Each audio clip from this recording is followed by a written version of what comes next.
are making the Jambalaya Girl Jambalaya Rice Mix in the Instant Pot today.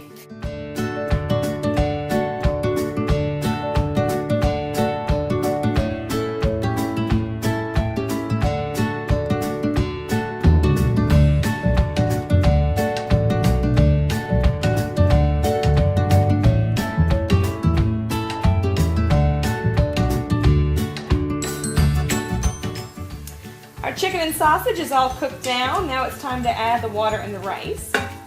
Now the trick that I found, I've tried this a couple times, and the consistency that I really like it at is a ratio of 1 to 1.5. 1 cup rice to 1.5 cup water. So if you're using a party-sized box, that is going to be, you can actually measure out, there's 3 cups of rice in that box, but you can measure out a cup of rice. I'll add that in there. And I did 1.5 cups of water. Give that a stir.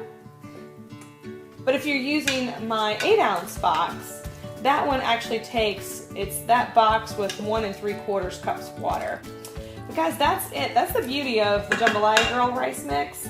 Is I already have all the vegetables chopped up for you. You can see some of the dehydrated vegetables in there. All the seasonings all done for you. So you really don't have to add any vegetables unless you just wanted some additional in there. As my mama said, I've already doctored it up for you.